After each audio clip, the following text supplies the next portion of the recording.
Tushda uchmoq, parvoz qilishni ko'rish.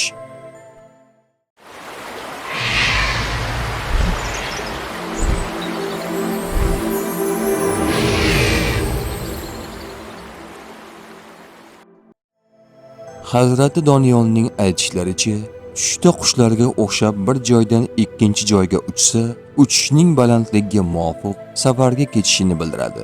Yerdan baland uchish e'tibor va sharaf topishini bildiradi. Agar to'g'ridan to'g'ri osmonga uchib ketganini ko'rsa, ziyon yetishiga ishoradir.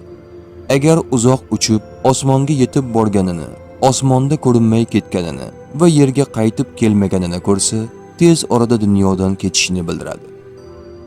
Muhammad ibn Sirinning ta'kidlashlaricha, agar kishi qibla tomondan uchib, yana o'z joyiga kelib tushganini ko'rsa, safardan tez qaytishiga va bu safardan ko'p manfaatlar topishiga, xususan o'zida qanotlar borligini ko'rsa, foydaga dalil bo'ladi.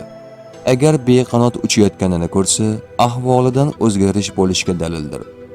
Agar o'z tomidan boshqa tomga uchganini ko'rsa, o'z xotinini taloq qilib, boshqa xotin olishi yoki kanizak sotib olishiga ishoradir. Kirmoniyning aytishicha, osmon tomonga uchayotganini ko'rsa, haj qilishini bildiradi. Agar o'z saroyidan noma'lum saroy tomonga uchganini ko'rsa, ajali yaqin qolganini bildiradi. Tavba qilmog'i lozim.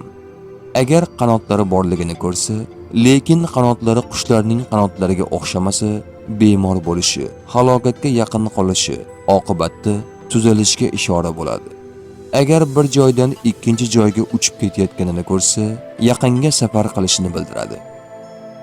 Ja'far Sodiq aytadiki, tushda uchmoq 5 narsani bildiradi: safarni, hajni, ulug'likni, ahvolni o'zgarishini, bemorlik va o'limni.